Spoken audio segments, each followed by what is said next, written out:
Hello everyone, I'm Rec.B5. And I'm Sandman99, and welcome back to Post-Pounding Simulator. To what? Oh, with the hammer. Yeah. Except we're using an axe this time around. We still have the hammer on our weapon switch. Okay. So it's going to be wood chopping simulator. Yeah, this I suppose time so, around. yeah. Okay. But we're going to be using this axe. The thing is, this axe isn't really all that great compared to what we could be using right now. Like, we could find like a savage polearm weapon, like a savage poleaxe, or we could have like a cruel poleaxe. Yeah, a cruel poleaxe would be really good. That would have a really high damage rating. But that would be like plus 200 and some % damage. That would give us like 1,200 points of damage right now. Well, I see that axe does have a ridiculously large blade anyway. Yeah, it does. And it has a range of 1. So it's a super short weapon. Oh. Because of course it is. But it is what it is. We're going to go through here, because this lady wants us to go and kill the guy who abducted her. So we're going to go do that. Okay. And then she'll give us something in return, which we will probably sell. Yeah. Because it won't be any good. So we walk in here and there's all these corpses. And they all start to get back up.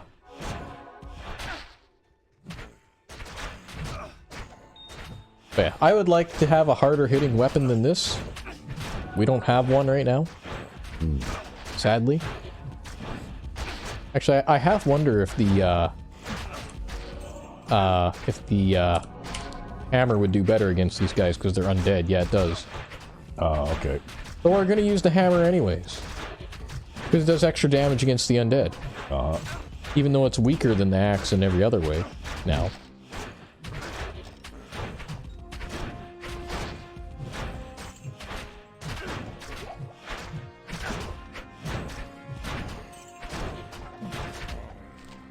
We'll get a decent number of drops and stuff off of this anyways. Anyways, I was looking at my test save, and then looking at, like, this save. And we actually are, like...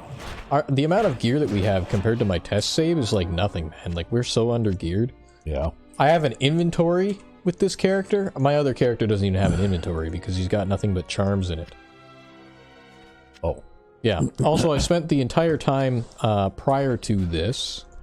taking all the gems that I've been collecting and merging them into higher quality gems. And basically how you do that for the uninformed viewer is you take 3 gems of the same type, you stick them in the cube, and you hit the transmute button, and it makes a bigger gem. You put them all in the box, and you shake the box real hard, and out comes a better gem. That's right, out comes a better gem. That's exactly how it works.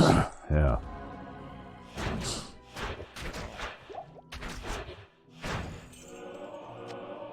Anyways, we're just gonna redeem some of these guys or else they'll keep getting back up too. I forgot about that again. Oh, so you need that special ability just to keep the skeletons from getting back up. Well, they have a chance to get back up, right? Oh. Not like you need it, but it's like mildly annoying.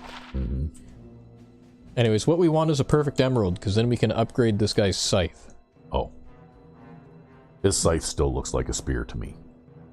Yeah, well, that's because it absolutely is a spear as far as the game is concerned. Everything that guy carries looks like a spear, though. You could even give him, like, throwing javelins, and he'll stab them like with a melee weapon, eh? Well, technically, a javelin is just a spear that's made for throwing, right? Yeah, basically. But he still uses it with 2 hands and everything. Even though they're a one-handed weapon in this game.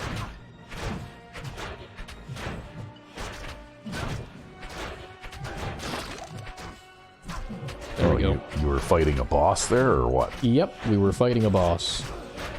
And he blew up when he died. Yeah. But he was no match for getting pounded over and over again with this hammer. Yeah. Like I said, post-pounding simulator. Pretty much. Look at the light boots. Maybe they're worth something. I don't have any identify scrolls. You notice how we have Kane with us and we never talk? Oh shit, we just had the game crash. Uh-oh. I guess we'll have to pause. And we're back. And I have no idea why the game crashed. This game never crashes. I have no idea what happened. I guess maybe when I was transmuting all those gems or something prior to this episode, maybe that had something to do with it. Anyways, we didn't lose too much progress. We lost all the experience from killing all the enemies outside, so I just killed them all again off camera and then came back.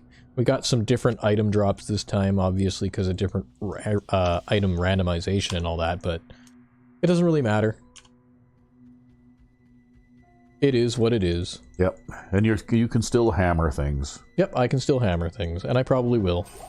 Although these guys are living, so the axe is going to be more effective against them.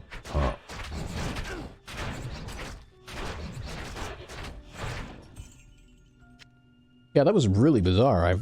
It's probably been years since I've seen this game crash. It happens occasionally, but it's really not common.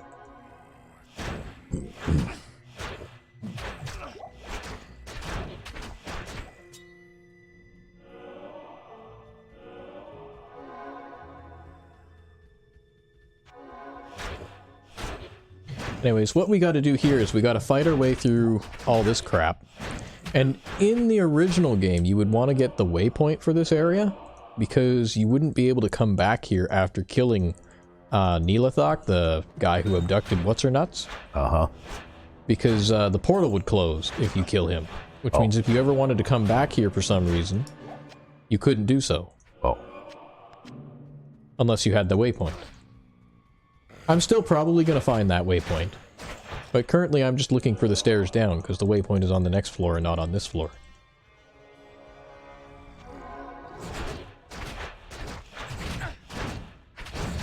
In order to find the stairs down, and you basically got to search the edges of the map, because it's probably going to be in some room on the edges of the map. Yeah. You know what? That axe blade is so big I can even see it clearly from here, and I'm sitting a long ways back from the screen here. Yeah, that's just because it's amazing. It's an amazing axe blade. It's a ridiculously large axe blade. If only we could use axes for the rest of the time, huh?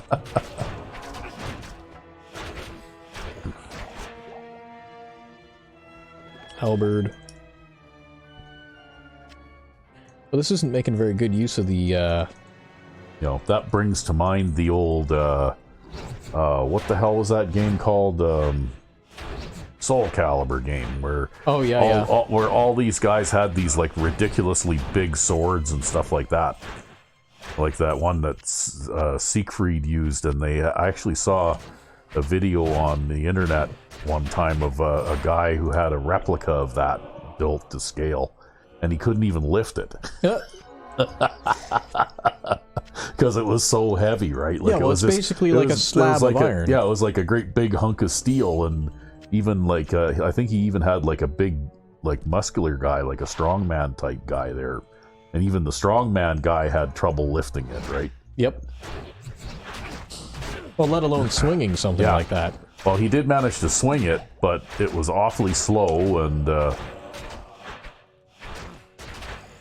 yeah, you go to take out the peasant with your big slab of metal, and then the peasant just takes his spear and just pokes it forward, right? Yep. Well, after he jumps out of the way. He might not have to jump out of the way. Yeah. Probably poke you with the spear first, before you ever get a chance to swing. Yeah.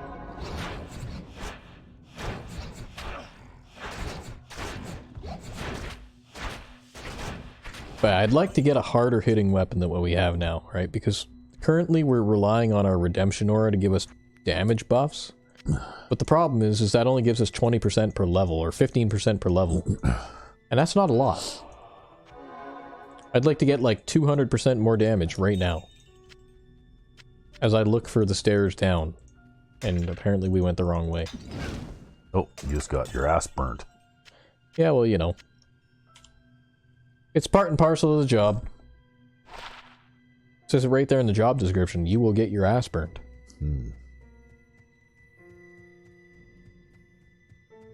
It's covered by the health insurance plan for being a hero, right?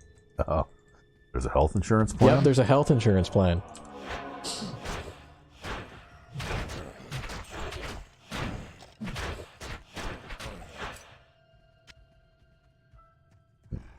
And how does that work? We'll deny coverage if you have a pre-existing condition? Yes, there you go.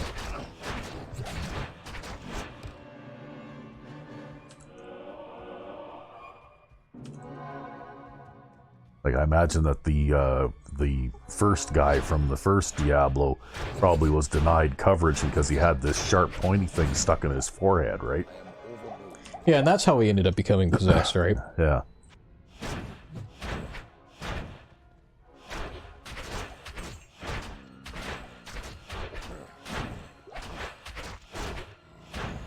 See, on the one hand, it's taking a long time to get through all these guys because there's so many of them.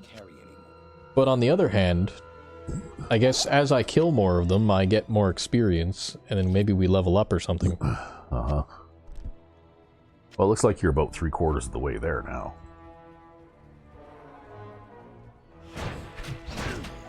Now you got combination enemies. You gotta switch weapons back and forth, and... Yeah, but that's okay, because there's actually a hotkey to do that. Yeah. Ooh.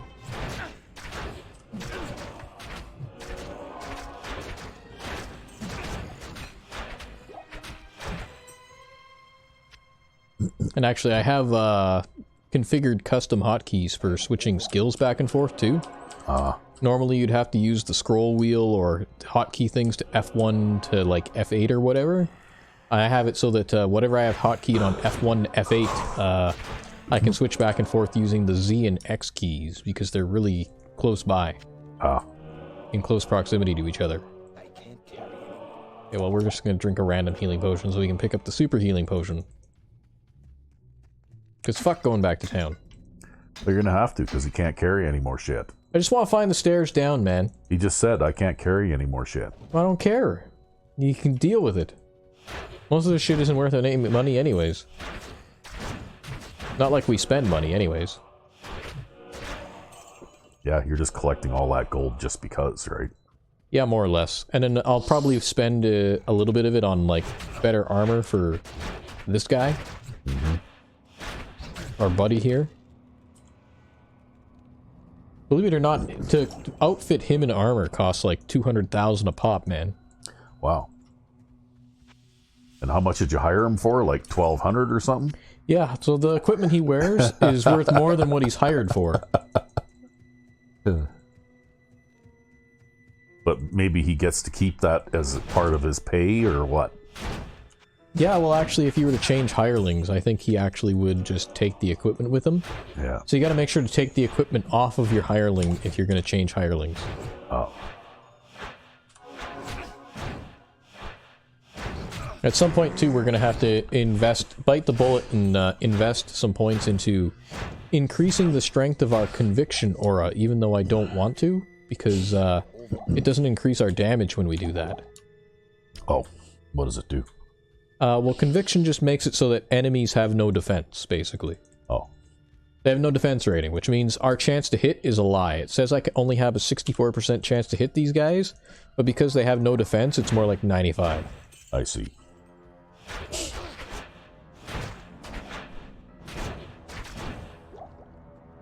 Ooh, ghost armor. That's a rare thing to see at this level. I'm actually gonna go back to town because of that. Hopefully the game doesn't crash because I went back to town again. Yeah, and then you'll lose that. Yeah, I couldn't believe the game crashed because I went back to town. That was weird. Well, maybe you just picked the wrong time to go back to town. Or I, like, walked in, like, the wrong place or something. Yeah. So I noticed that you've got a second keyboard hooked up to the computer tonight. That's right, I brought my own keyboard over. Yeah. Because my keyboard's not good enough to play this game, or what? So, well, actually we were planning on recording some Tyrian here, which is another new game we want to do for the channel. Oh, okay. And I wanted to bring my own keyboard for that one, because your keyboard is a little bit soft, and my keyboard has the extra stiff switches that require, like, 1/8 of a pound of force to press. So, that means no accidental key presses. Oh. Of course, Tyrion is one of those top-scrolling space opera type things where you basically shoot really fast and blow up stuff. Yeah, basically. Yeah.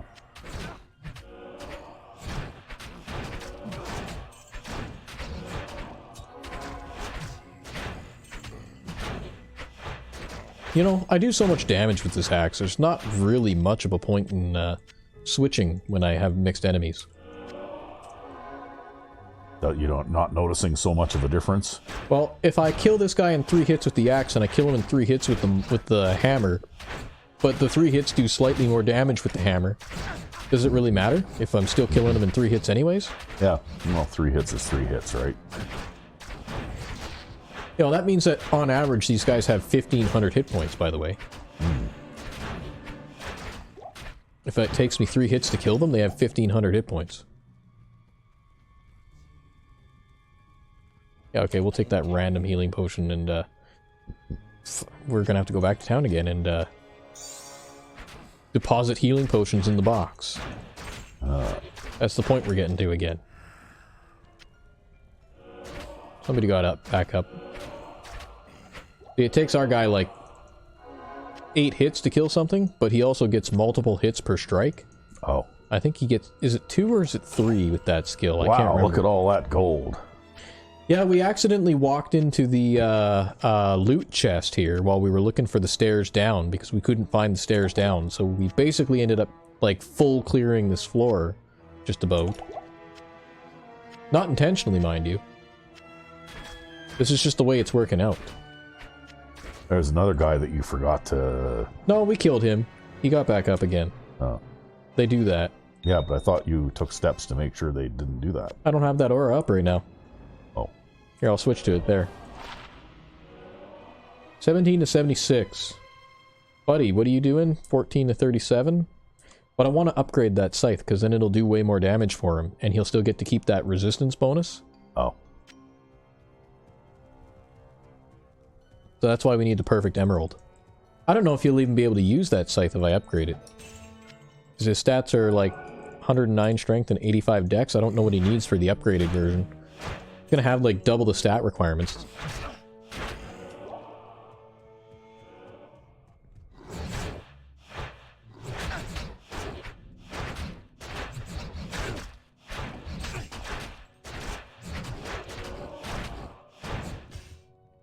Hey, shield.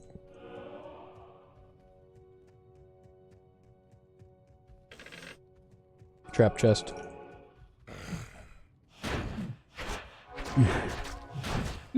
I think we have a better chance to hit with our hammer because our hammer has that minus 25% enemy defense on it. But since we have this minus enemy defense aura anyways... I noticed you swung a couple times there and did no damage, right? That's right. Yeah.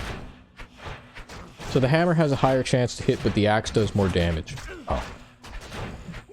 And I'm not entirely sold though that the axe does enough damage for us to justify using the hammer, or not using it over the hammer. Uh-huh. Anyways, I've kind of got distracted here because I was like having fun killing things and I wasn't actually focusing on getting to the stairs down.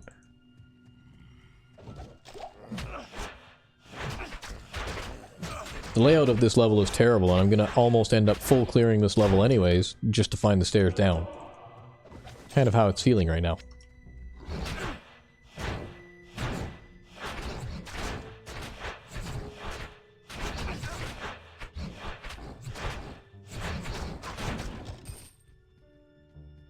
Oh yeah, I totally forgot to activate my chance to hit aura there, and so I was sitting there missing a bunch. You gotta remember to have your right auras up too, right? Yep.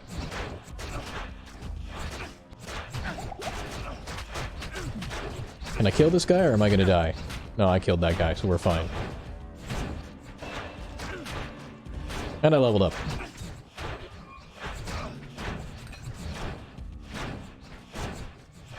See, these two axe guys, they're actually pretty bad, eh? Uh-huh. Because they get faster and faster as they swing more. And they, I think they do more damage too. And they also get more chance to hit the more they swing. So they like have like this accelerating damage factor. Where they're even able to hit our guy. And that's a little concerning, because nobody can hit our guy. Yeah, you can't even pick up that one little tiny item. Impossible. Yeah, and you can't do that either. Yeah, well. Because we have all these fucking healing potions. For no reason. Yeah. There, we'll do that. And, you know what? Maybe I'll start doing this a little bit earlier than I intended. Just get a couple of extra points in that. So that's minus 56% enemy defense.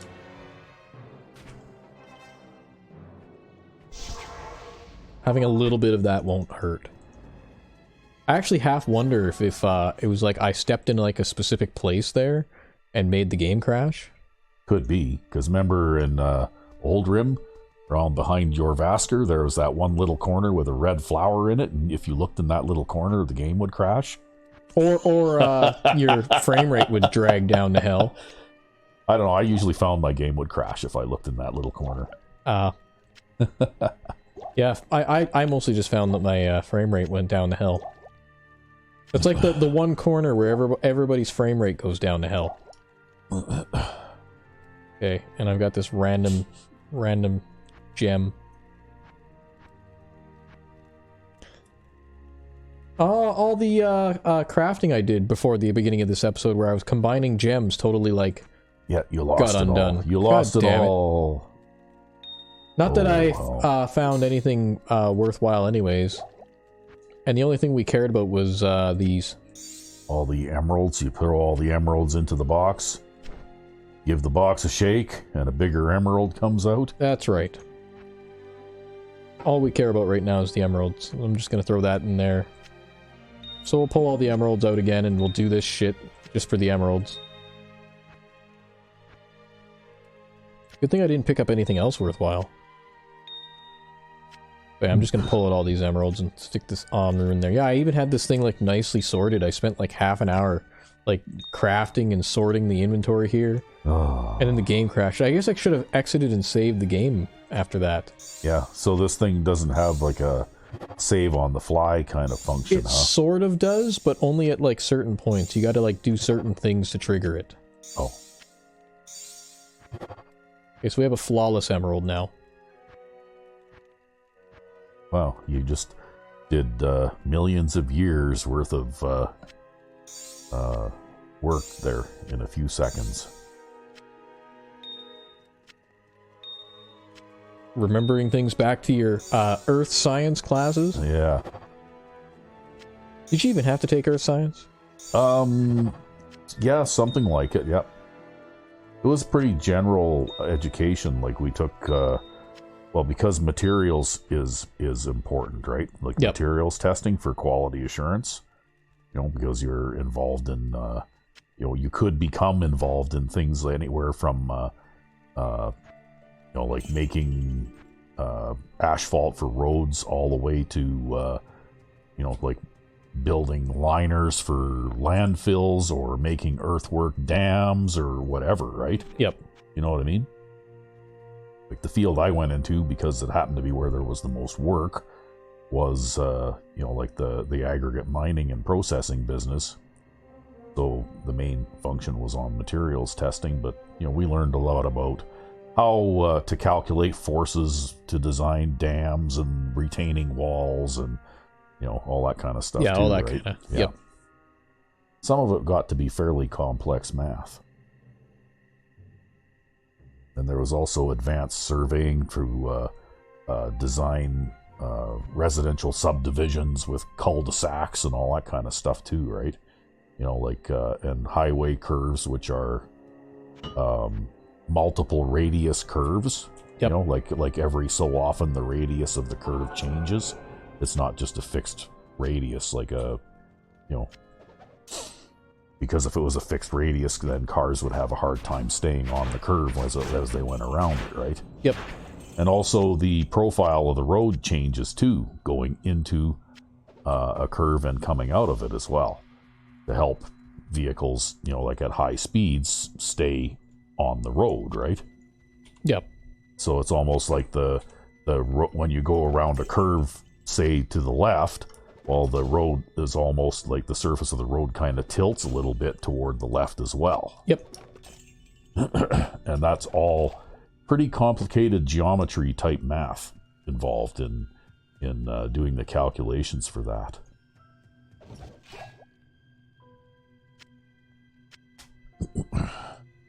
See, the problem with great axes is that they require dexterity. Yeah, but they're great. and their axes.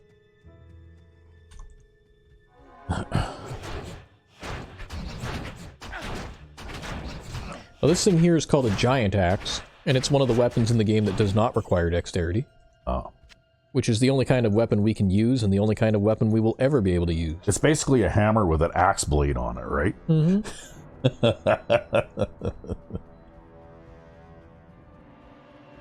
Wow, so I only had to clear 75% of this map in order to find the stairs down. Okay, you found the stairs down now? That was terrible. That took like 20 minutes, man. Yeah, wow. Sometimes you just get oriented towards the wrong edge of the map and everything spawns on the wrong edge.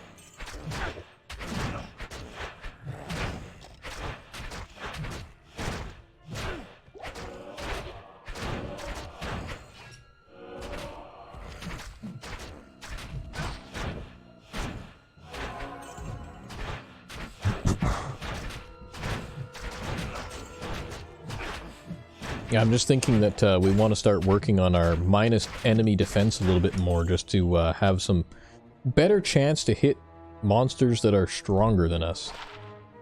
Okay, this thing does a bunch of extra damage, but it doesn't hit hard enough to actually be worth using. So it's a store item.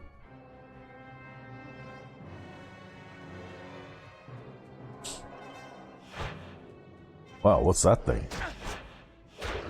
A putrid defiler. Basically, it sticks like parasites in enemies, and then when you kill the enemy, the parasites come out. Oh. Yeah. I wonder if they got that idea from some other thing, other game that they made. See, these guys are really bad because that spike attack, they can stack attack you no matter how many of them there are. Yeah, you're almost dead. And it does like 50 points of damage too, so it hits pretty hard. And I think it also bypasses defense, so it always hits, because I think it counts as a spell. Oh. It does like physical damage.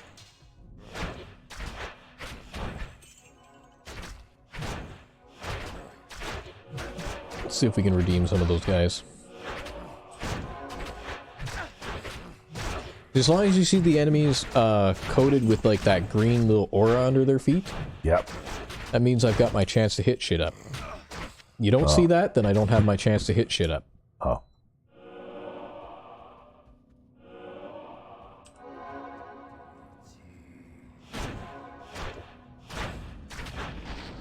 Yeah, the game is going to spam these motherfuckers at us now.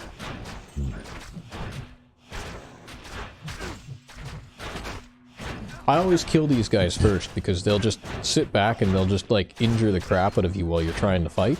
Yep. And there's nothing you can do about it. They'll even kill your hireling, too, because it doesn't matter how heavily armored he is. They can hit him no matter what, right? Yeah.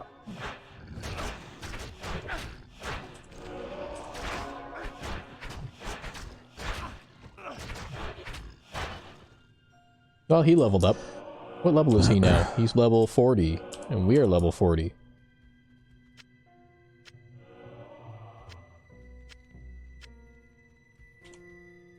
So our guy is maintaining level parity with us. And that's a really crappy ring. Yeah, have fun with that guy back there, man. I'm not gonna stand there and wait for him. So he slowly chases you all the way through the whole level, right? He could activate his sprint ability and sprint at us through the whole level. I think that might have even been him right there. Yep, he just followed you. Going, you're gonna kill me, damn it. I'm not gonna let you get away without doing it. Cleaver. What kind of weapon is a cleaver again? Isn't it like an axe? Yeah, it's like a one-handed axe. Of the upper echelon level, the nightmare difficulty level.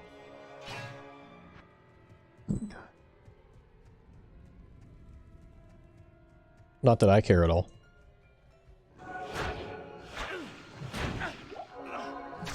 Gotta activate my chance to hit aura here, so that we can actually kill these guys.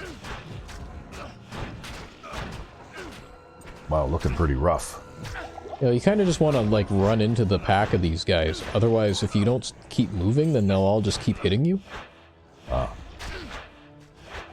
Actually, that helps. Getting knocked back by those skeleton guys helps knock me out of their field of attack. I had to feed our bro a potion there.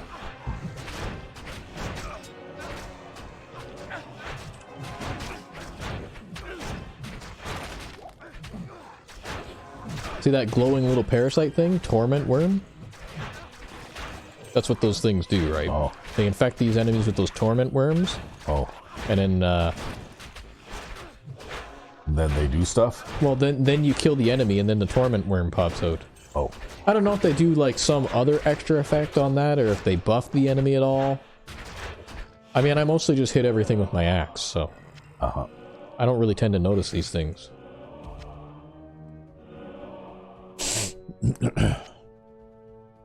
That guy got back up again, but I guess it is what it is.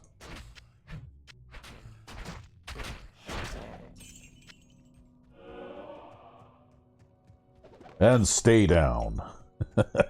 Pretty much. But I still can't find the stairs, though. Or the waypoint. Instead of going this way, I'm gonna go this way. Oh, there's that guy again. Oh, is that the guy? It might be the guy. Who knows? There's like a million of this guy. He's everywhere. Oh. He's not one in a million, he's one of a million? That's right. Yeah. Okay, come on. Come down the hallway the right way. No! Oh my god, the hireling is so dumb. Yeah, well, that's why he's a hireling and he's not in charge, right? Well, you see, you pay him like $20,000 to hire him, and then you gotta wipe the fucking drool off his mouth at the, every now and then, right? Yeah. But see, if he was smarter, then he'd be the one calling the shots, and you'd be the hireling. I mean, there are like memes online where it's just this guy playing the whole game for everybody, right? Bastard sword. Stick it in the thing. 20 to 38. That sucks.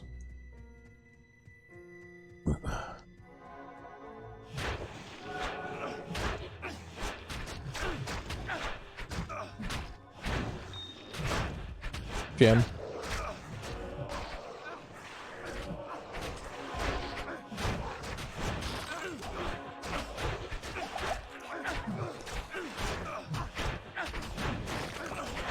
See, those guys build up the damage fast. Look at our hireling. Yep. Right? Well, I can't even tell what his... Right there, at the top. Oh, okay. Yep. Oh, he's starting to look a little greener again now, though. His health bar looks green again. Yeah, that's because I fed him a potion. Oh.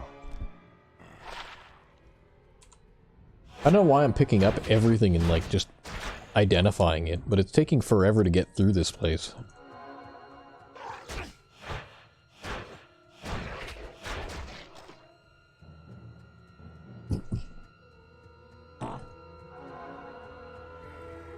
And this is a dead end.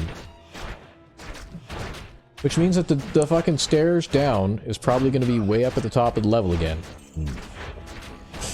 Anyways, I think this is the floor where the waypoint would normally be. So you'd want to find, like, the Halls of Pain waypoint.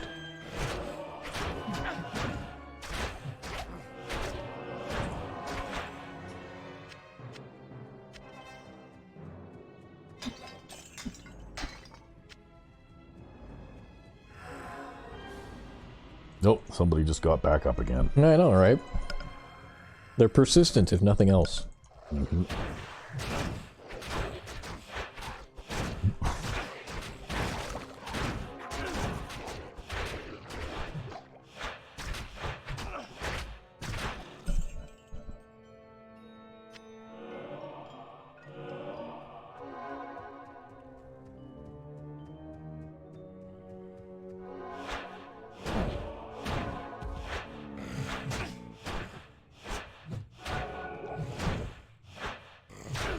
But we'll just sit here and we'll whack these guys with the axe.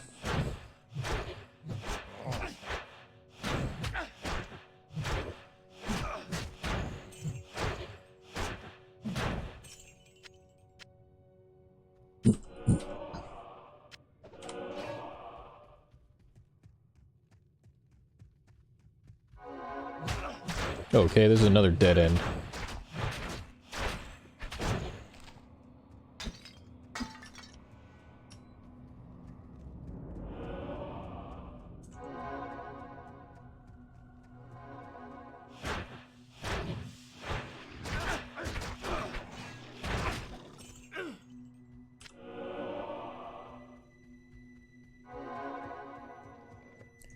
So they can even continue hitting you after they're dead, too, right?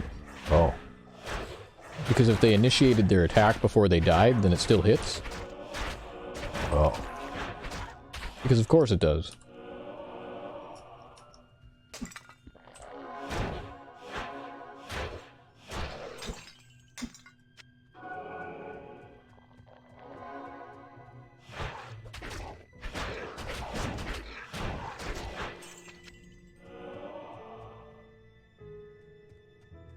Okay, we're not going to redeem him. That's fine.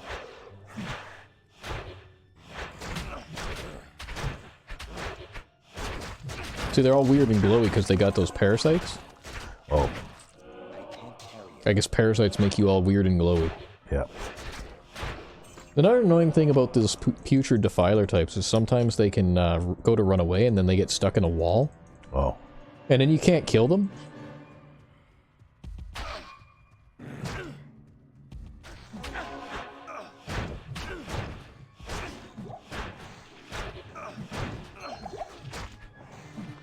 Want that potion. Give me the potion. Okay, we got the potion. We only got hit like 12 times while we were trying to get the potion, but we're fine. Gotta go help bro, because he's gonna get his ass whooped. Yeah, he's almost dead.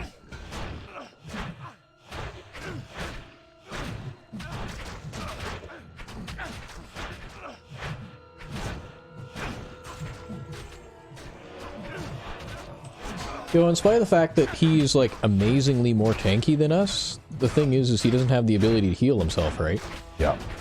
That's what you are. You're his ability to heal himself. Yeah, basically. I feed him potions. But we also kill things faster than he does, too, right? Like, in, like, 3 to 4 hits. Mm-hmm. It takes him a long time to kill things. Another ghost armor there. I think I'm out of room. Again.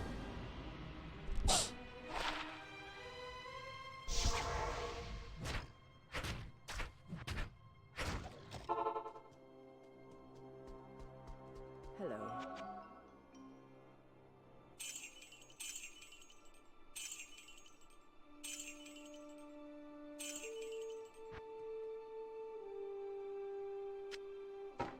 So I have a normal pike that we could maybe use a recipe to put sockets into. Maybe. And that useless sword that I don't need. I don't even know if the pike is worth hanging on to. We probably won't use it. But we just kind of hang on to a bunch of shit that we'll never use, so, you know. Yeah. Might as well hang on to it too. But I'm actually shocked at how few charms we've found in this playthrough. Normally by this point you have like an entire inventory of charms. And we just haven't had that at all.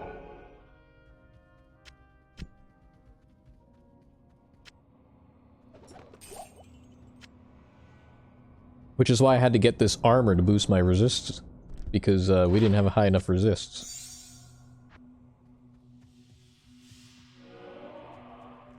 Okay, well, we've totally wasted a bunch of time, and we're gonna end up full clearing this goddamn level too, at this rate. And this is also a dead end. I thought maybe it would be over here, but no.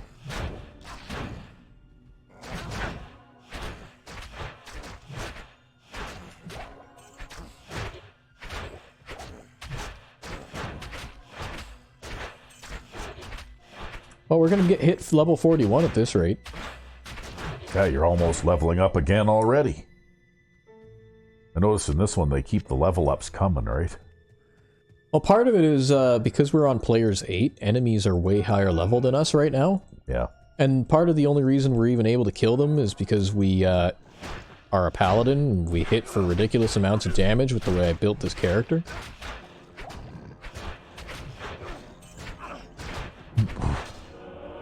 Kind of like, I hit you so hard that your level doesn't matter.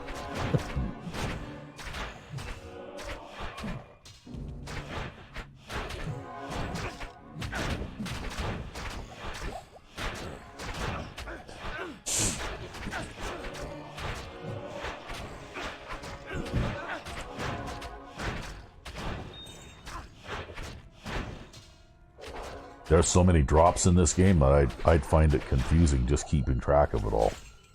You mostly just don't pick up almost everything. Yeah. Because almost all of it is not worth it. Even this gold is probably not worth picking up, but I do it out of habit. Because in Diablo 1, it's worth picking up. Yeah. Oh look, I found the loot chest on the second floor. I didn't even want to be here. I didn't even want this shit. I still don't want any of that shit, but I'm stuck here. Constantly getting loot I don't want. That's kind of like Diablo 2 in a nutshell, actually. Actually, it was this game which turned this genre from all about killing monsters and venturing in dungeons to all about grinding for loot. Oh. And in every single game that was released after this one was all about the loot grind, and I fucking hated it. Although I don't mind this game in particular, this game actually destroyed this genre. That's what I would say. And then people are like, what do you mean you played this genre without focusing on the loot? It's like, yeah, because in Diablo 1, nobody focused on the loot, because it didn't matter. Right? It was all about how well you could fight.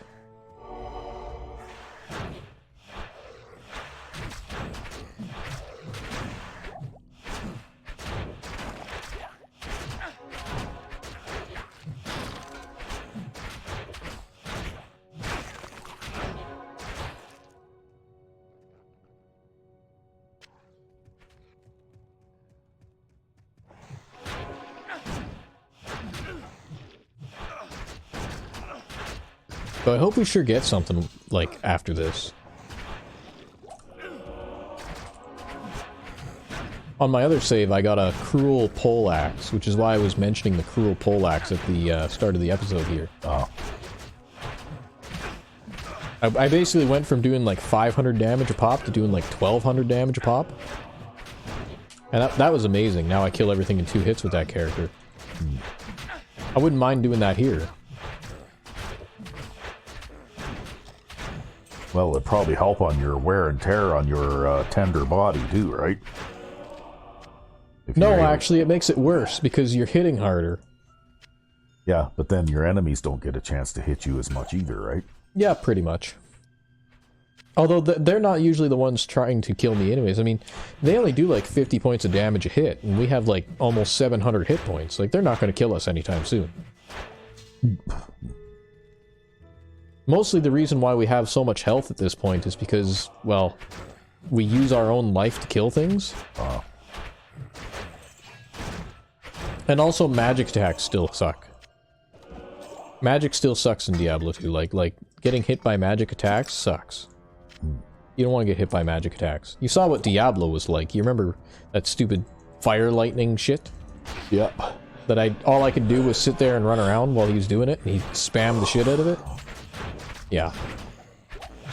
Well, or multiple enemies that all have the ability to throw those glowy things like the succubi did, and that kind of thing too, right? You know, like they were pretty bad if you encountered groups of them. Don't worry, we'll encounter more groups of them yet. Oh.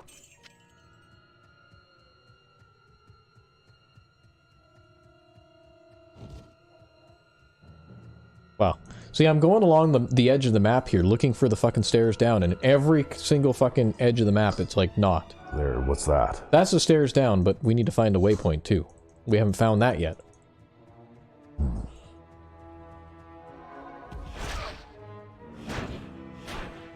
Well, we don't actually have to find the waypoint, because we actually have the portal.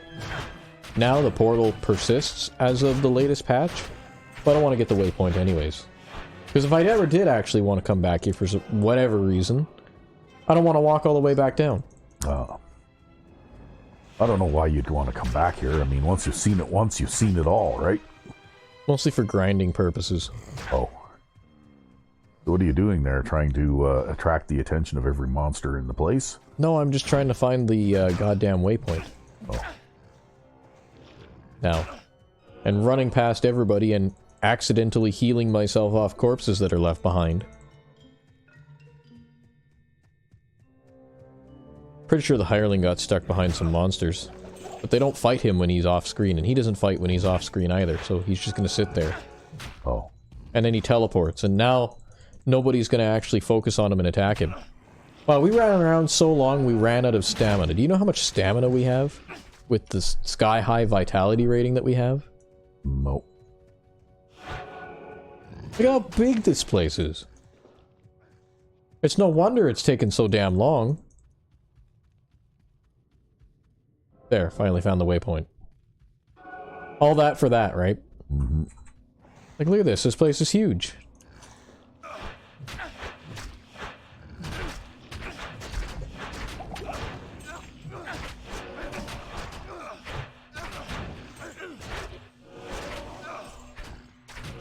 Now you're gonna have to fight your way back because all these monsters are chasing you, right? Well, I'll fight through these guys because I might get like a level up or something from it. Or at least we're getting to that point.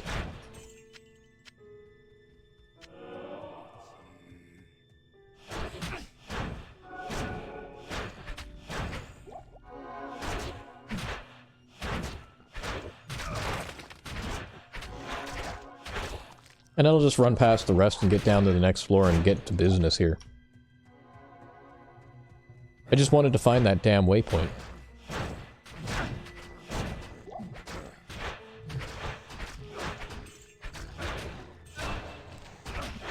There's our level up.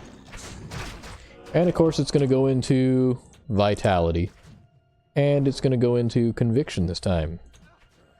See, we're almost at reducing enemies' defense by 66% just by existing. So, we're getting there. It's a work in progress. Now I gotta run all the way back and get to those stairs again.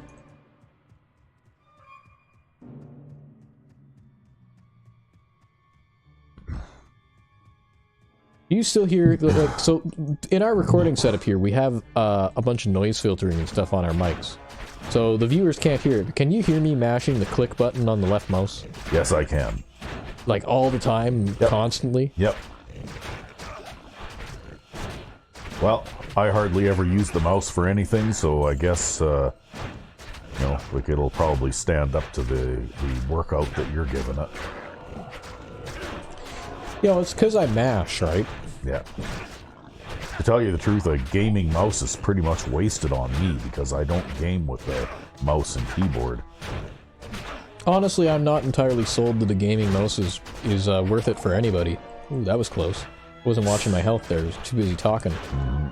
Well, I'm not entirely sold that the gaming mouse is worth it on anybody, but I like laser mice.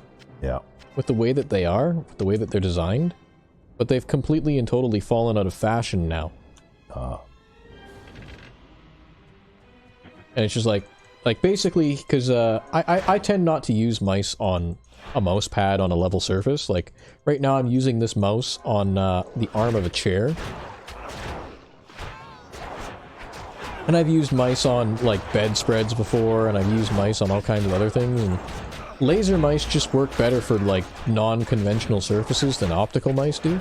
I think I might have mentioned that in a previous episode as well.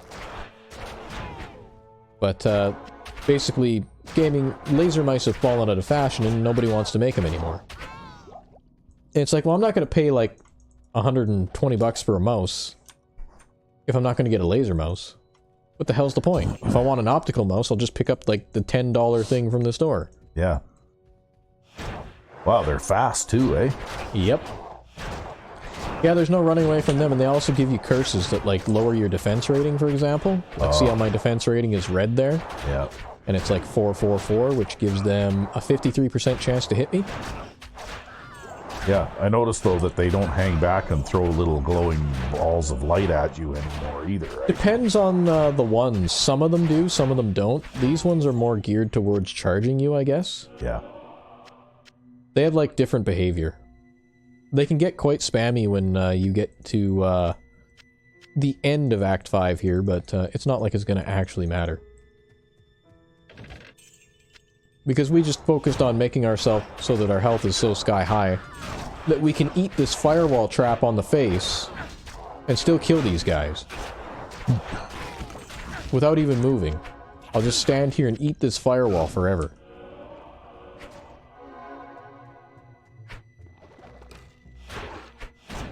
Or at least we're on the floor where it all ends. We're on the right floor to end it all.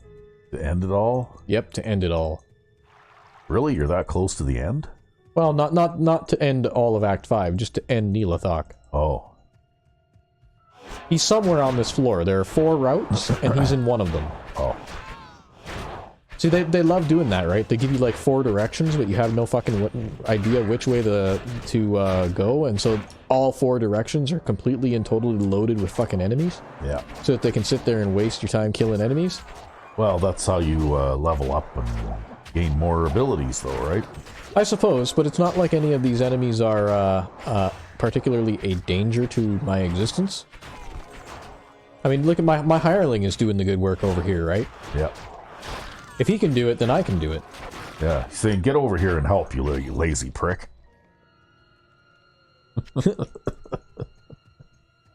Over there managing your inventory while my life's on the line, eh? Yeah, see, we went the wrong way again. Well. I think.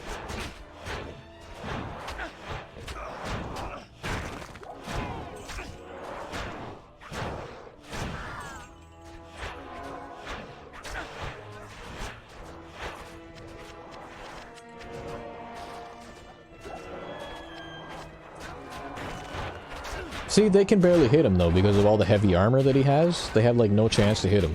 Yeah.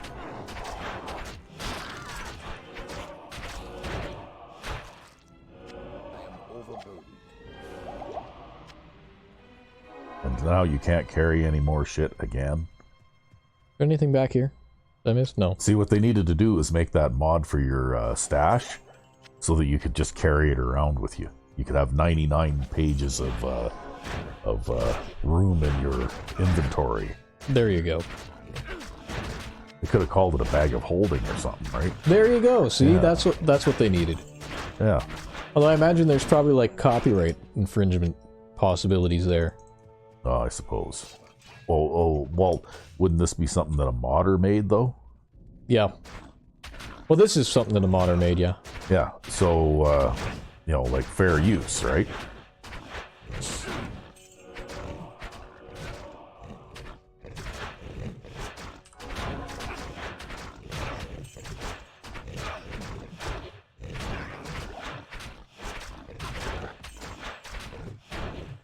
Well, I guess you could always describe the thing in generic terms if you had to. Instead of calling it a bag of holding, you could call it an extra-dimensional pouch. Yeah. Okay. Or a bag that holds lots of stuff. Oh, there you go. Ah! Here, you did it again. Again? Yeah. What did I do to cause the game to crash? Damn it. I don't know. Alright, well, we're gonna pause. I'm pretty sure it's gotta be some... Oh, you know what it is? It's probably my redemption aura. Yeah. Trying to, like, redeem an enemy while they're dead, and then I go back to town. Yeah. So you gotta wait until you're done doing that. Yeah. So we'll pause. Okay. And we're back, and I cleared out the welcome party. Yeah. And we don't have to go this way, I don't think, because I don't think that there was Neelathok down that way. So that's fine. And we didn't lose that much, because it seems like your character autosaves every time you level up, and every time your hireling levels up. Oh. We lost that socketed greatsword that I wanted to pick up, which is why I went back to town to begin with, but you know what? Fuck it. I guess that's fine. Now we have a socketed crown, which only has 35 defense, so fuck that. One of these directions is going to be him. I just ran past everything on the previous floor in order to get past it again. Ah. Well, you had to start from the previous floor? Yeah, but that's why we got the waypoint, see? That was a good idea. We also got an autosave when we got the waypoint. Ah.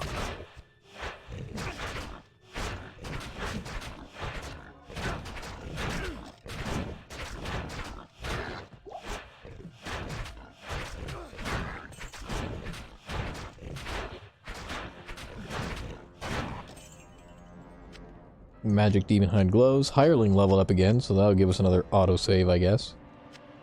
Oh. You know, I have to say, because I'm playing the test save that I have here on my Linux machine and not on this Windows machine. On my Linux machine, this game never crashes, even when I'm like running back and forth recklessly with the redemption aura to and from town. But for whatever reason, today we've had 2 crashes, and I'm damn well certain it's related to the redemption aura, because both times it crashed, I'm pretty sure I had the redemption aura running and present. And I'm pretty sure what it tried to do is it tried to redeem an enemy that was dead. And that that was like not in town. And so it probably just dereferenced that enemy and dereferenced the null pointer because there's no enemy there. And then, you know. Anyways, no Neelathok here too. We ended up going all 4 directions in order to kill this motherfucker. Or we will have ended up going all 4 directions in order to kill this motherfucker. Well, it'll give you a full episode. Yeah, I suppose so, huh? Yeah, because we're already creeping up on an hour and you haven't even found this guy yet. I know, well, you know what? Like, this whole fucking dungeon is just like a big giant-ass maze, right?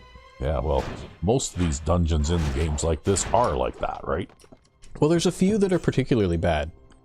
So, the Arcane Sanctuary, I think we got through that one quick, but that one can be bad because it's a 4-way thing where you have to figure, you have no idea which way is the right way, and you have to try to figure it out by just clearing them out.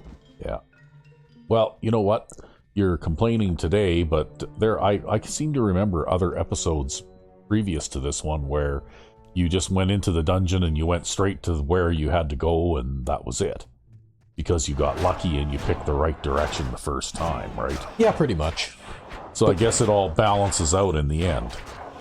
Yeah, well, it's meant that we've had an extra long episode of me killing these guys. Yeah.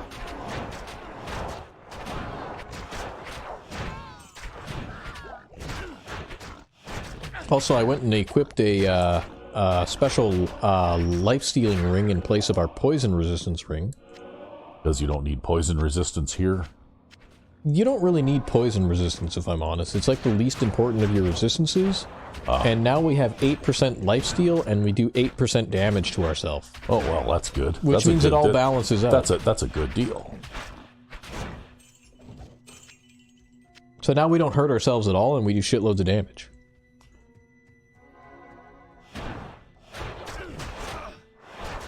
Probably once we get to about 700 hit points, I'll start investing points into strength again, just to make sure we can use the next tier of equipment. Mm-hmm. Mainly weapon-wise.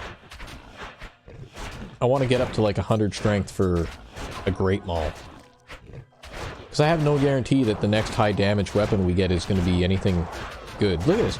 I actually can't get through this hallway because I have to kill everything here. Yeah, there's so many enemies they've completely filled the hallway.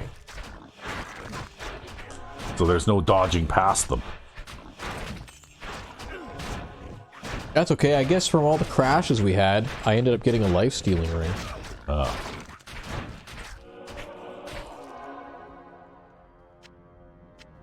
Well, I guess that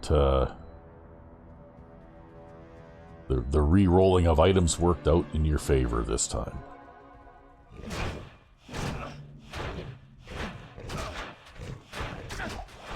Although not intentionally.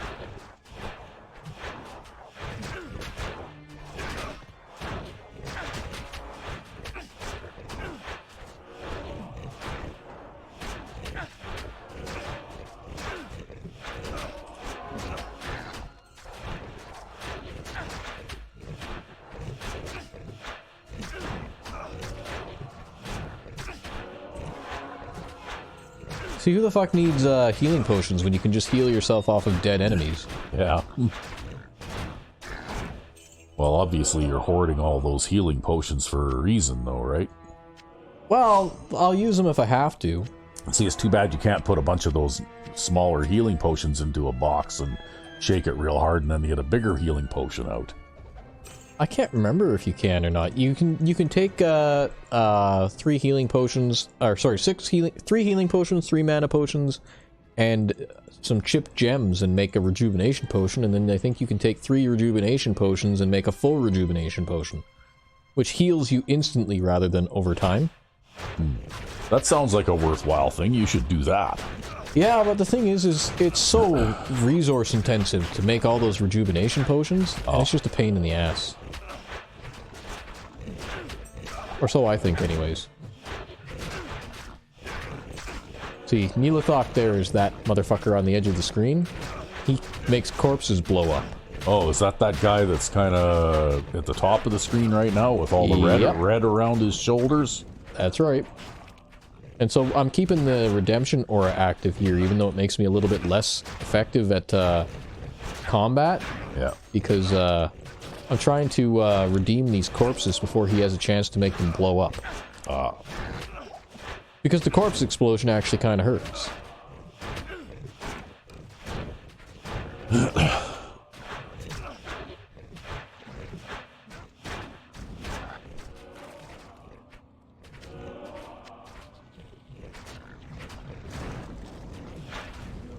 This guy.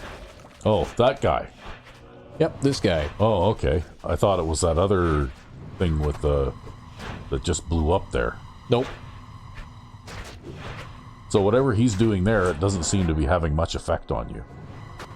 That's because we're immune to cold, but we still suffer the slow from cold. We also have a shitload of hit points, so even though with the 75% resist, that cold spell hits me for about 30 points of damage every time it hits me.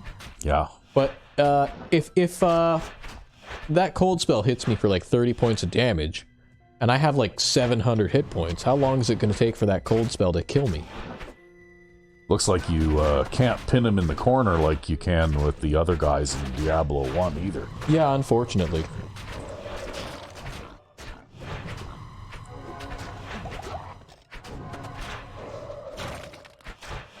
Although, sort of.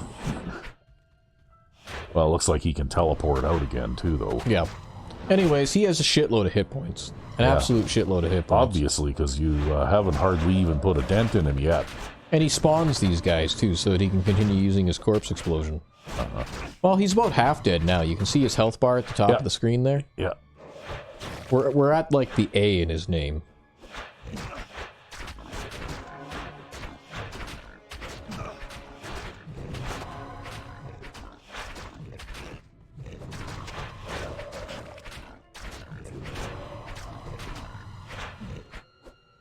I think I can't redeem corpses if he blows them up, but he can't blow them up if I redeem them, right?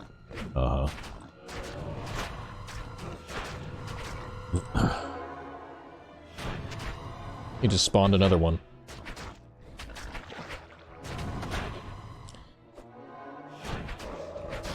Our quest log updated now? Did it? Yup. So anyways, after we kill this motherfucker, we'll get another autosave. See, I don't know. There's so much going on the screen right now. I don't know how you keep track of all these things. Well, he's the guy in the corner who just got killed. Yeah. And that's all I need to know. And he's not happy. And he dropped fucking shit. Look at this shit.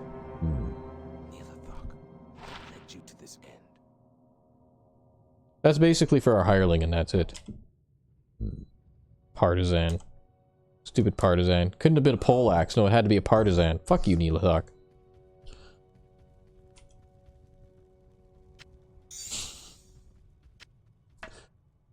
This garbage wand, too. Well, that's a thing. He's dead now. Now we gotta go back to town and hopefully not get a crash. Hey, we didn't get a crash. Yeah, maybe there's something to what you're saying there.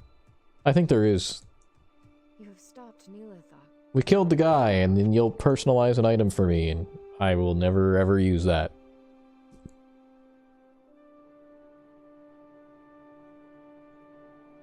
Nothing worthwhile in your shop. Man, items in the shop just suck.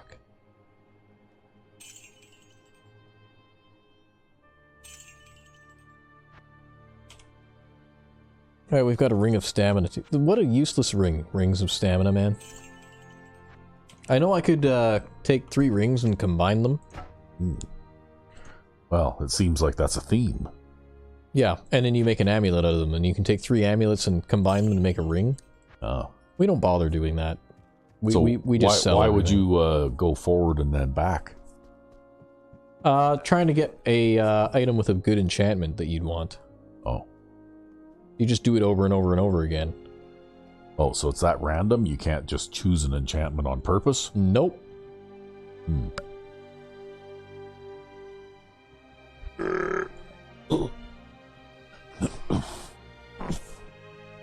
Fire resist 24, but we already have that belt there. So. Set item belt. I don't think there's anything worthwhile. Oh, man. So this has been a little bit longer episode for us than it has been for the viewer. Yeah. But we can kind of make some progress towards our goal anyways. Got to go back to this crystalline passage here, and there's going to be one of those two entrances, one of those three entrances. I think it's going to be, the far one was for Anya, so the one down south, if I recall, is where we need to go. We've already actually been through this area. Yeah. Ooch. Wow, that looked like that hurt. Yeah, that hurt quite a bit. Maybe maybe what you're doing there is not such a good idea. Hey, it's fine. We'll just keep moving, and it'll be okay. Oh. Oh shit, I accidentally hit that guy. Which caused me to stop, and then get hit by those guys. You have, like, almost no defense rating when you run, eh? Yeah, well, that's why you probably shouldn't do that too much. We'll stop and loot this guy, though. There we go! We made it. So now we can just explore this area. This is the next area. This is where we're supposed to be. This is where I was hoping to get this episode. I just didn't want to go through that area that we already fully cleared again.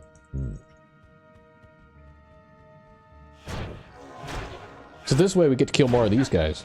Just a different kind of these guys. Oh, yeah, because they look a little bit different. They're a different color or something. Yep, they're a different color. The classic Diablo trope. Same enemy, different color. Uh-huh. Arbalest. But we'll never be able to use that because it requires dexterity. Yeah.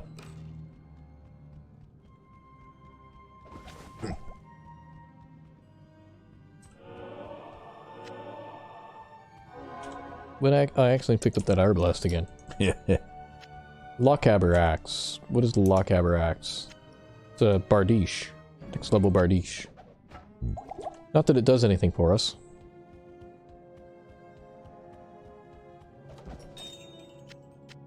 Wow, there's definitely a less enemies in here than what I'm used to seeing. There's less enemies in here than what I'm used to seeing. Like, where did they all go? I don't know. Maybe they were all hanging out in the previous area. Maybe. There's some of them.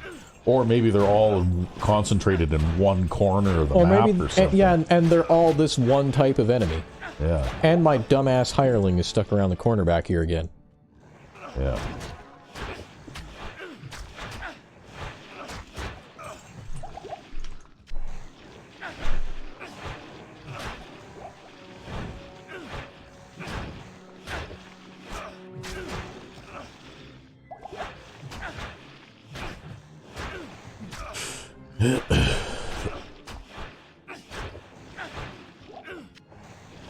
Oh, here he comes. Better late than never.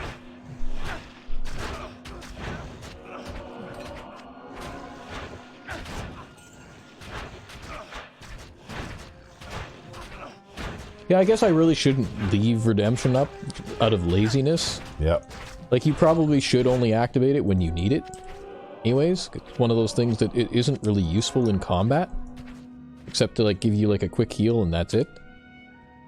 But I have a habit of just kind of, like, leaving things on. And I think that's what's leading to the crash. But it doesn't crash on Linux. So I'm totally blaming that. I'm totally blaming Windows 10 there. Microsoft sucks. They suck balls, and their shit crashes.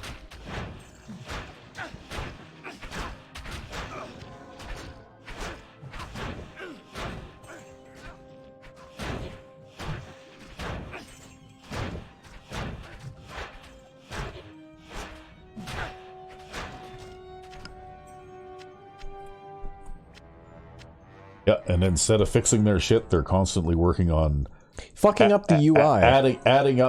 Adding other new shitty things that don't work right too.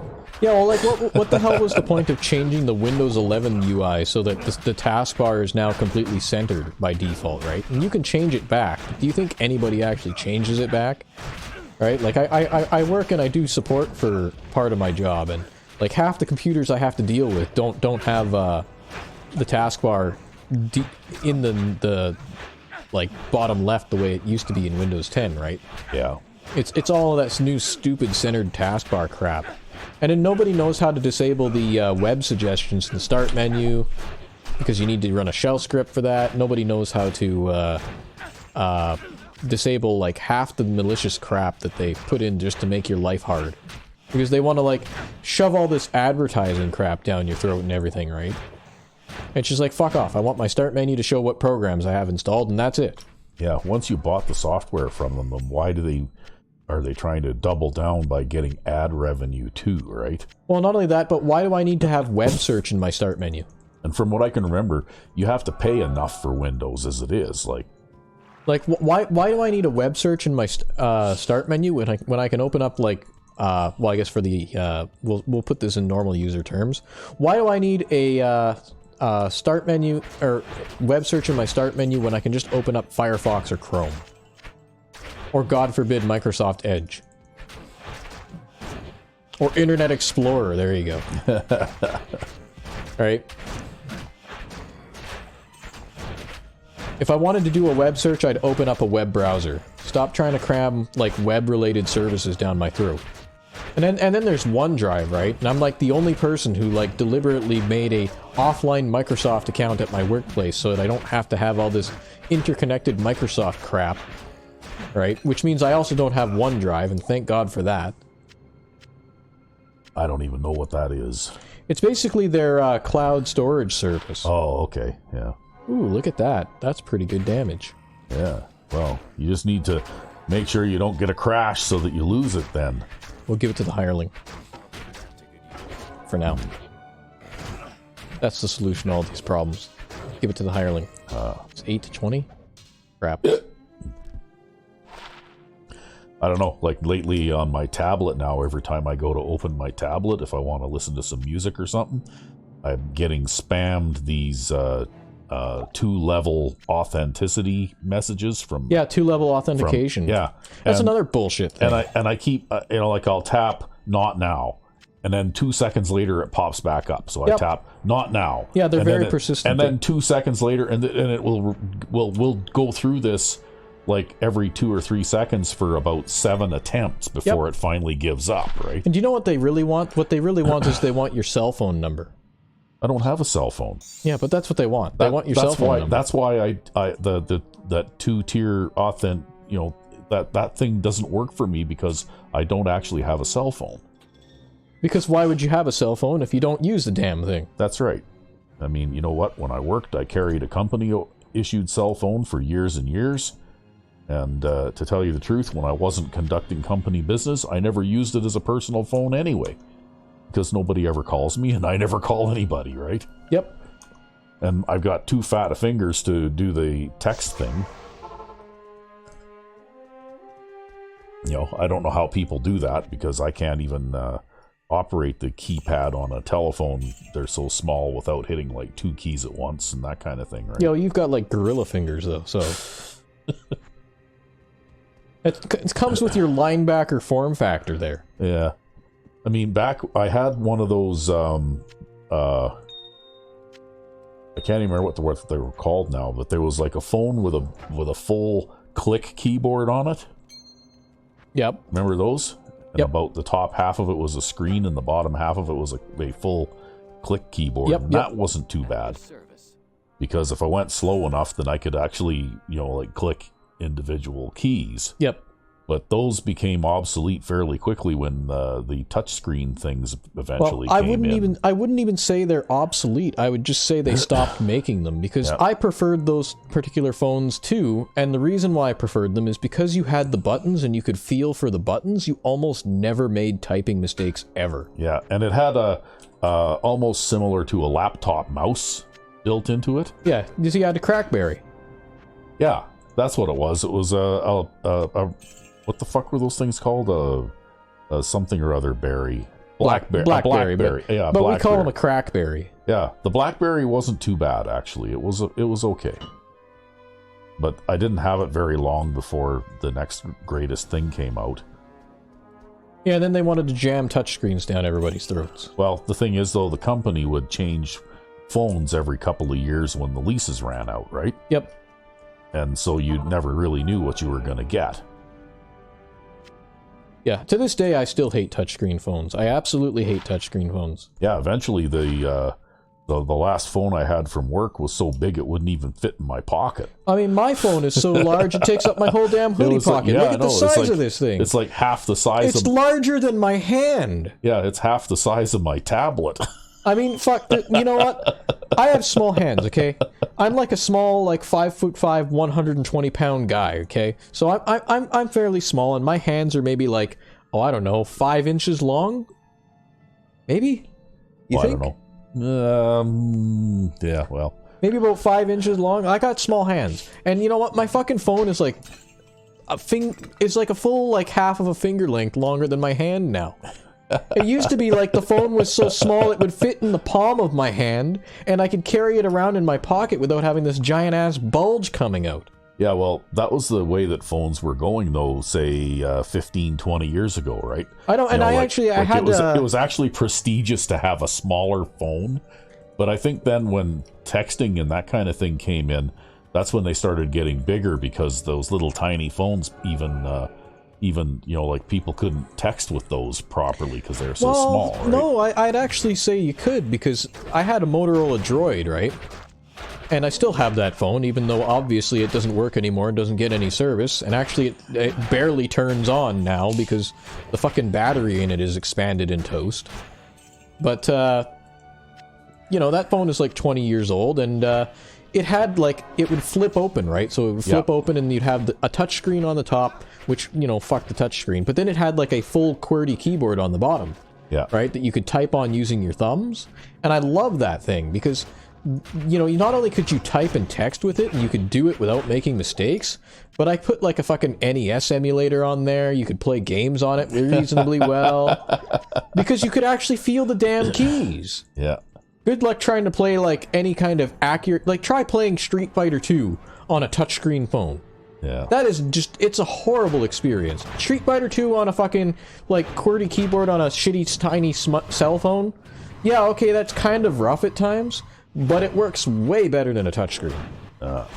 Touchscreens are garbage technology, and they'll always be garbage technology. Maybe they started going with bigger and bigger phones, too, because people watch stuff on them, and, like, they basically use them almost like a portable TV now, right? Well, not only that, but with how inaccurate the touchscreens are and how fucking difficult it is to do anything, and especially as they try to get more and more people to play games on their phones now, right? You need bigger screens in order to be able to fucking control the damn thing, right? So, like, if I were to... I'm not going to do it right now, but if I were to, like, boot up, like, one of the emulators I have installed on my phone, right? Like, the fucking gamepad is, like, half the damn screen in size just so that you can press the buttons on it. Yeah. Or I could just use the Bluetooth controller, because I have a little mini Bluetooth controller that's about the size of my palm. Yeah. And then I just fucking use that and do that, right? Like, seriously, they need to fuck off with the touchscreens already. Well, I'm sure glad that I basically missed out on all that stuff. Unfortunately, I have to have a phone because of my job. Yeah. Well, that's basically how it goes, right? Everybody in the world uses phones. They send text messages. That was the one thing that people at my last job used to get annoyed with me with, is that I wouldn't text because I wasn't very good at it. Yep. And I never really made much of an effort to even learn how. And so they said, I sent you a text, didn't you get it? And I said, well, no. And it's like, well, what do you mean, no? And I said, well, I don't know, I never checked text messages, so, you know. That's another thing, too. If you really want to talk to me, dial my number and talk to me, like. Well, that's another thing, too, is, because I'm a bit younger than you, right? Anyone my age and younger, you basically can't get a hold of anybody unless you text message them. Yeah. Right? Because you know what? When I was... even when I was a foreman out in a mining operation, well, I used my phone almost constantly at work. Yep. Because I'd be talking to contractors, and I'd be talking to vendors to buy supplies and things like that, right? Yep. You know? And so I probably made or received, you know, like a dozen or more phone calls a day, right? Yep. And of course, some of these phone calls would last several minutes, depending on the nature of them, right? But But yeah, I spent a lot more time using my phone to talk to people than I ever did using email or texting or whatever, right? Yep. And that was just the way I got used to doing business with people, and you know what? That's just what I preferred to do. Well, I'm going to tell you something, right? Like, I'm a software developer for a living, obviously, but I'm like the only person I know now who has a fucking landline. I'm the only person I know, in spite of the fact that I'm a software developer for a living. Wow. It's just one of those things that totally went the way of the dinosaur. Everybody has a cell phone, so nobody uses a landline anymore. Yeah, actually, I know lots of people personally who don't even have one. Don't even have a landline anymore. They just use their cell phone as their personal phone. Not only that, but people will run like chat applications like Discord on their phone or things like that now. Yeah.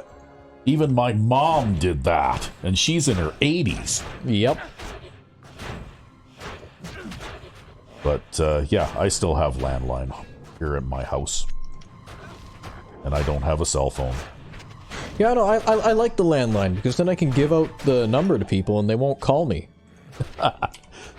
Well, the thing is that, you know, like, you can get all kinds of spam emails and things like that on your cell phone too, right? If the wrong people get your information, then the next thing you know, you're receiving every advertisement and stuff like that in the world, right? Even if they get your fucking phone number or your email for legitimate purposes, right? Yeah. I mean, hell, I remember one time I was doing some shopping for a female family member for like a Christmas gift, right? And I did some shopping at a particular clothing store. I won't say which one. And this was like 10 years ago. And they've sent me a fucking email and a text message every single week since then. Yeah, and it's a ladies' clothing store. Yeah. Yeah. Based on one purchase that you made. Based on one purchase I made. Yeah, see, I don't have that problem. And you know what? At one time, there used to be the telephone sales thing, right? You know, like there used to be offices. You could see ads in the paper even every week. Like there'd be dozens and dozens of them looking for telephone sales operators, right? And they would just dial your phone. Your phone would ring in the middle of a, you know, like Friday evening or something, and you pick it up and it's some telephone salesperson trying to sell you something over the phone, right? Yep. But you never get calls like that anymore because now it's all text messages. It's all text messages, and it's all coming through on your cell phone and stuff like that. Like, I don't even remember the last time my landline rang and it was somebody that I didn't actually know. You know what I mean? Like, so in a way, that advancement in technology has been good for me because now I no longer have to get rude and hang up on these people and stuff like that, right? Was it really rude though? Well, no, not really, but except that if they were persistent enough, sometimes I would get rude, yeah.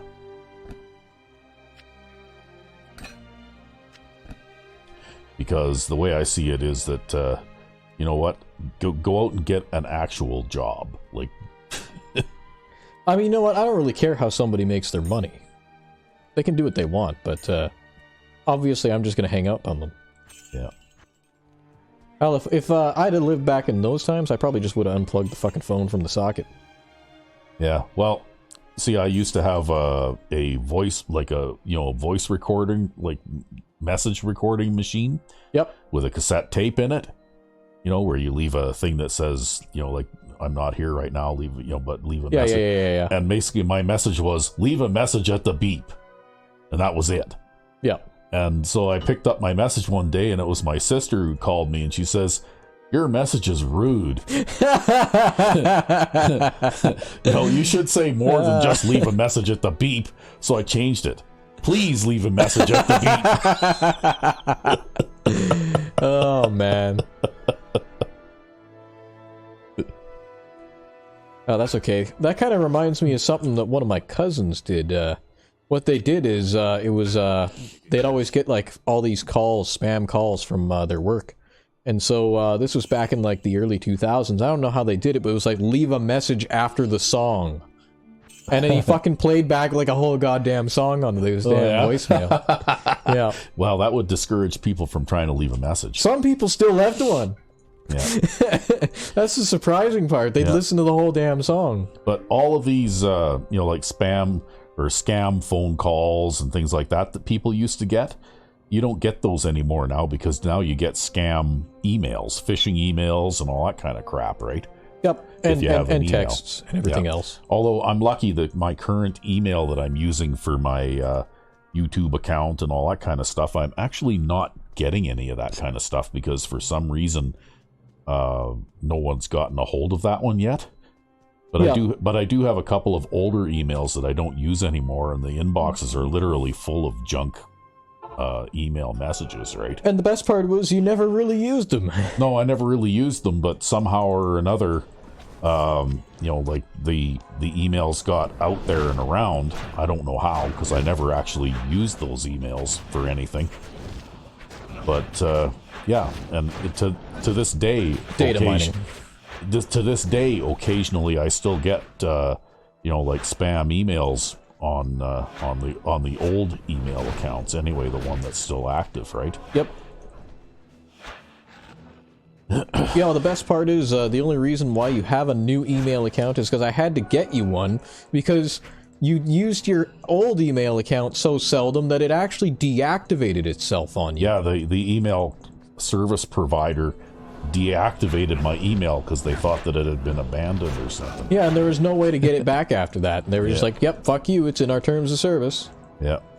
See, this is one of the reasons why I wish it was better for people to host their own email services, because I just host an email service for everybody I know on, like, my server, right? But the problem with that is if you host your own email service, then you show up as spam in fucking everyone's inbox. Yeah. Because you're not a quote-unquote reputable source. And it's totally a fucking monopoly, right? That basically what they want you to do is they want you to either pay for an email service, or they want you to use a fucking free service like Gmail or something, where Gmail scans all of your emails and reads all of the contents of them, so that they can figure out what they can sell you. Right? Because that's what they do. That's why it's free. It's because you are the product. Yeah. Well, I don't know why, but for some reason this I mean, it's not really even a new email anymore, because it's been I've had it now for a year just about, but no one seems to have caught wind of that one and started sending me garbage, so thankfully. Yeah. As for me, I already get loads and loads of garbage, but it doesn't really matter. I'm like that guy with like 12 email addresses.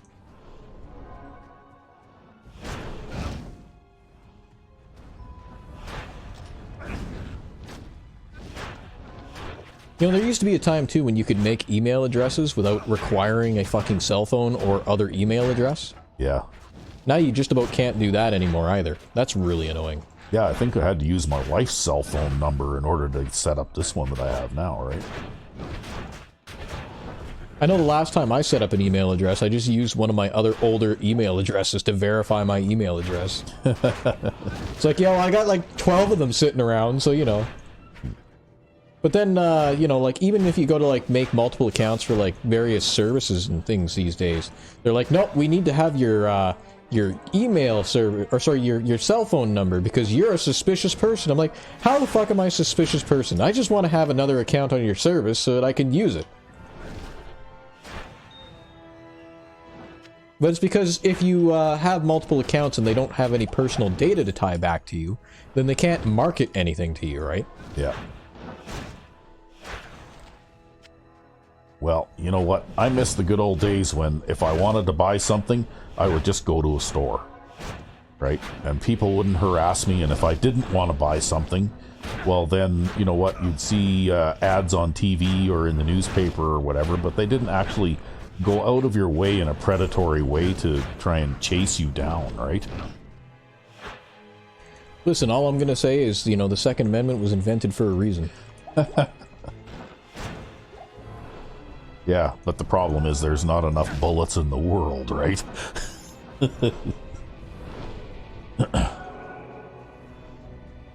only we benefited from it. It's really sad being a Canadian sometimes. Although no Canadian in the world would agree with me on that one. Well, I don't necessarily agree with you on that one either, because I can honestly tell you in my 60-some years of life that I have never once found myself in a position where I thought I needed a gun to defend myself.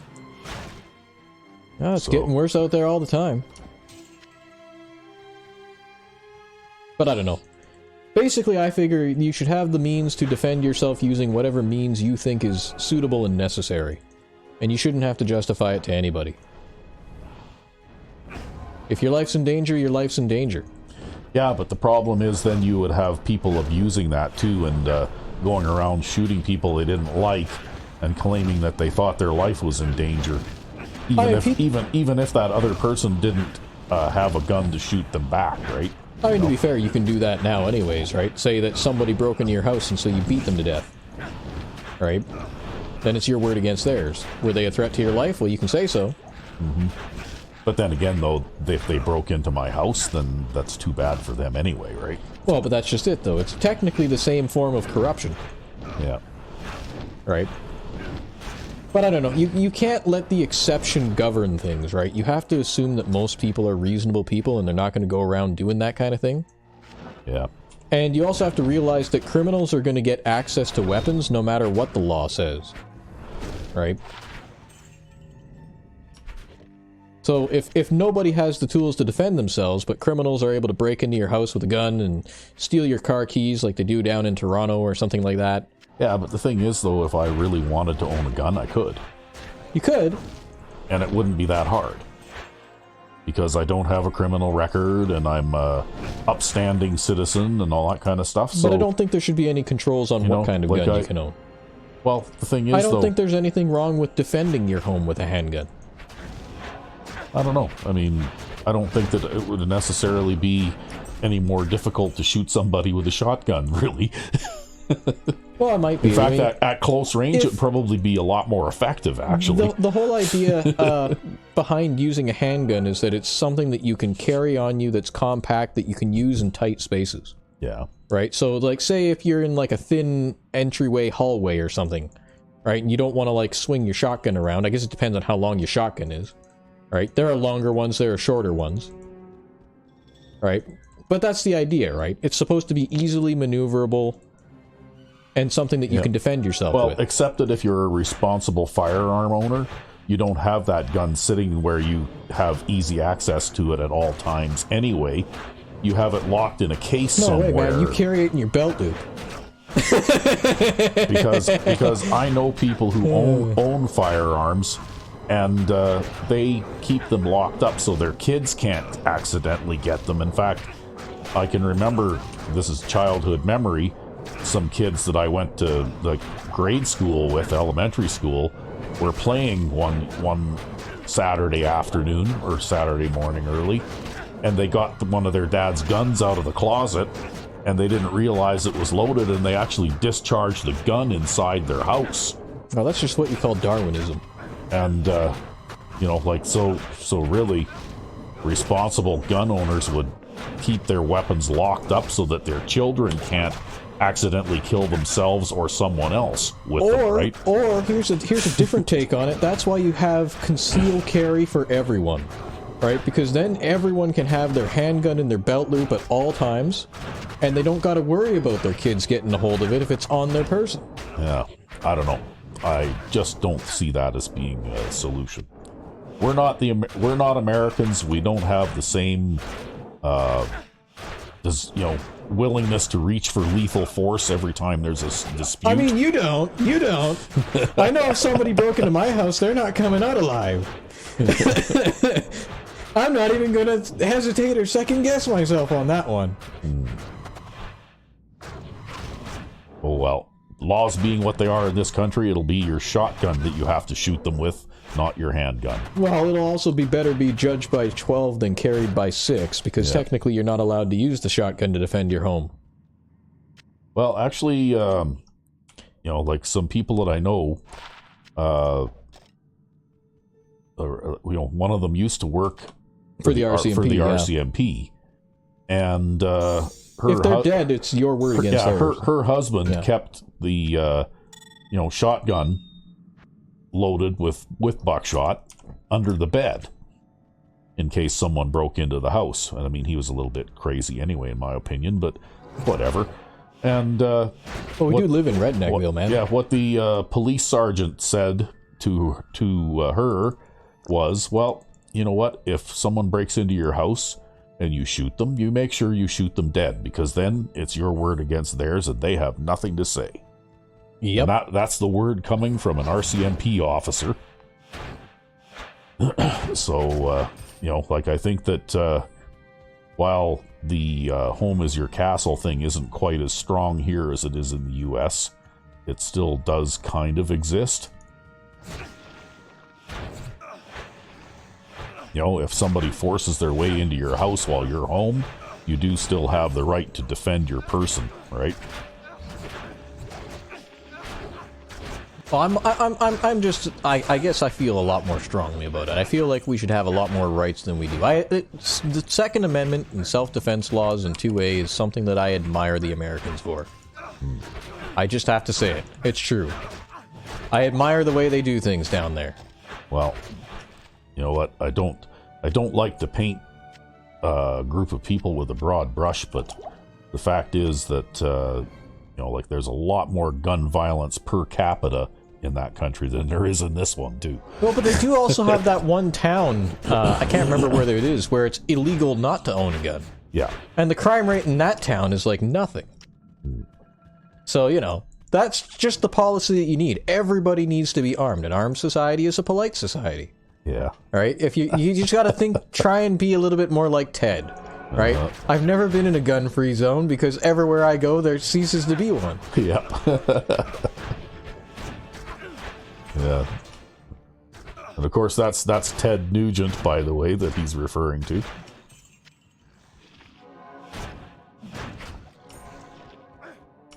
He used to be a pretty good entertainer in you know, like in rock concerts and stuff like that. I saw him in concert once. Yeah? Yeah, he was pretty good. Very entertaining, very active, very, you know, like, talks to the audience lots and stuff like that, right? Very engaging. Yep. I don't know much about him myself, yeah, actually. It was fun. It was a fun event. Right? Yeah. I had fun.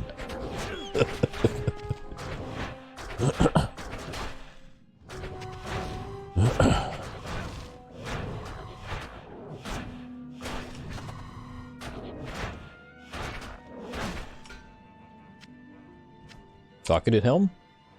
Crap socketed helm. Crap helm.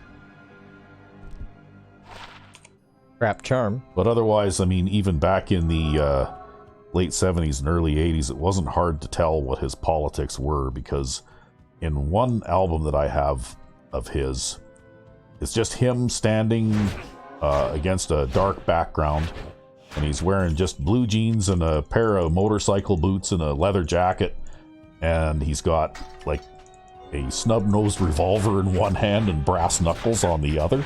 There you go. That kind of reminds me of the whole discussion we were having about legal items versus illegal items, right? Yeah. With like the nunchucks versus the flail and shit like that. Yeah, and it's funny because I like to watch that Shadiversity every now and then. And basically those guys who are, you know, like, I guess medieval martial artists or something. Like, they practice medieval martial arts, so they are about as close to a modern day expert with, you know, medieval weapons as anybody, I guess. Yeah, all right, yeah. And they said that nunchucks are a garbage weapon. Right? Like, you would have a much better chance at harming somebody with a common carpenter's hammer, right? You know, it kind of reminds me of another guy, Skolagrim, right?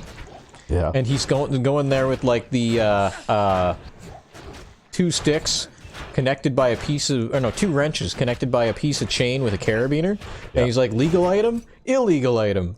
Legal item, illegal item. Yeah, because nunchucks are illegal, right? Yeah, I remember that, seeing him do that, yeah. I guess a wrench on a chain is not illegal, but two wrenches connected together on a chain, that's illegal. Yeah. They actually took that video down, you know. Really? Can't find it anymore. Wow. Well, that's the thing, though, right? That's funny, but, and I know he did some of that kind of stuff, too, where he was in the hardware store.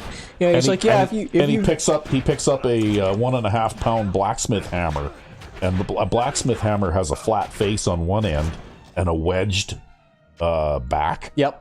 And it looks not unlike some medieval bludgeoning type weapons that were designed for penetrating armor, right?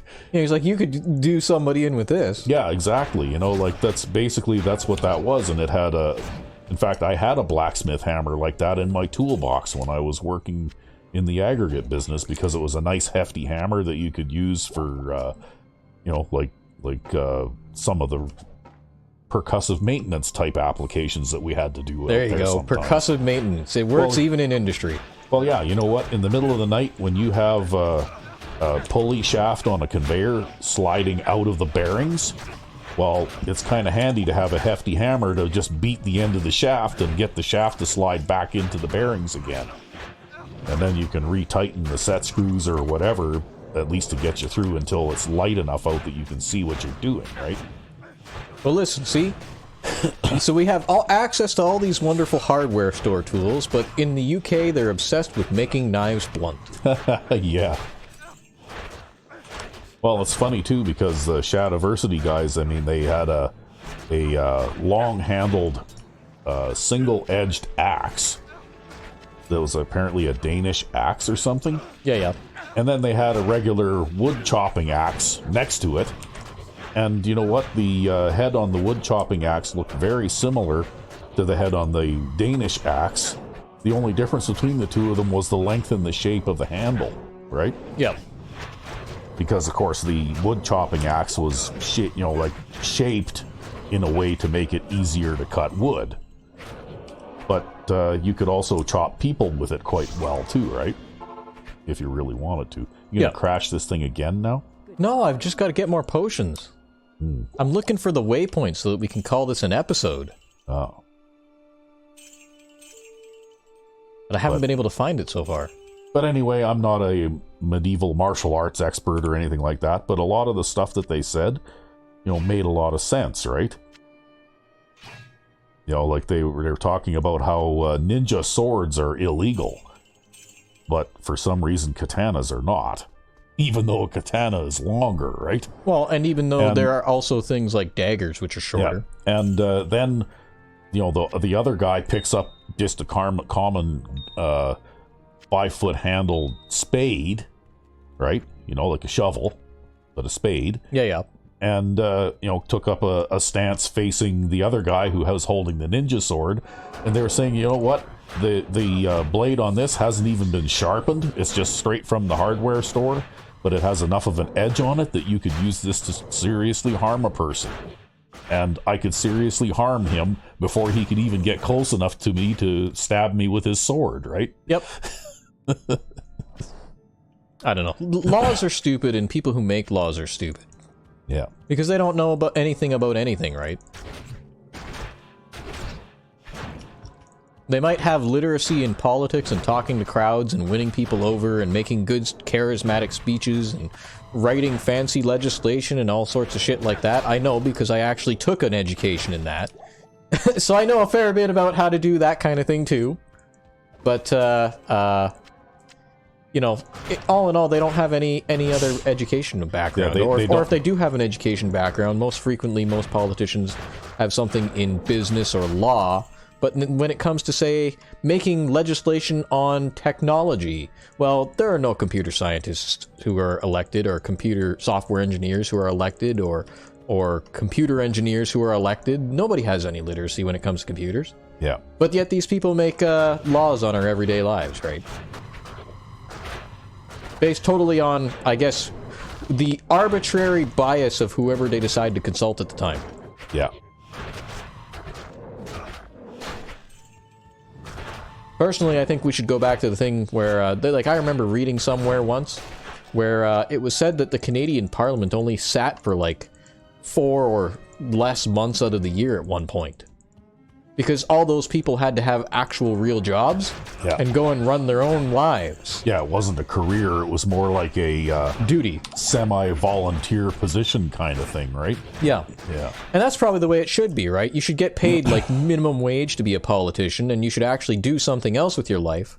And you should only like make decisions on what we actually absolutely need to make decisions on. And then otherwise, you should just fuck off and leave people alone. Yeah. So, now everybody knows my opinion on that subject. Did I pick up that... No, I thought I picked up that Arbalest again. But Arbalest is like way back. Finally, I found the waypoint. Alright. So that means I had to cross this entire level, even though where we need to go is right beside where we came in. Yeah. I had to cross this entire level to get this waypoint. That's because you might be able to see it, but you can't get there from here. Yeah, well, I mean, the thing about it is there's a boss fight on the other side of that, where we need to go. Yeah. And that boss fight might take longer than we have left in this episode. We're actually a little bit over time anyways. Ooh, Savage Pike, yes please. Oh well. I guess that can wait till next time then. Indeed. I'm just going to check the shop here for items before we go. Just see if there's anything else we can do. Other than the Savage Pike. Because that Savage Pike will be better than this guy's Pike. Look at him, he's doing like 102 to 299 damage now. I guess that Pike does a little bit more damage. But it's mostly getting it from the poison, it's not the physical. I'll throw that Pike in storage though, because it's a rare item, so we could possibly upgrade it for him at some point. Although I'd really like to upgrade that scythe and see what it does, because it has the extra resist on it, and that'll help him when we get to higher difficulty levels. Anyways, let's check what's their nuts' shop. Oh look, there's armor for our guy. 152,000. Wow. And his armor is way worse. So boom, now he's got an armor class of 2,269. Wow, talk about number bloat, holy shit. Yep. And we're gonna sell that other armor because we can't even equip it. Because he's stronger than us. So, that is what it is. So I guess that'll be it for this time. I hope you guys enjoyed watching. And we'll be back with more Diablo next time. Yeah. So until then... I'm Sandman99. And I'm Rec B5. Have a good one.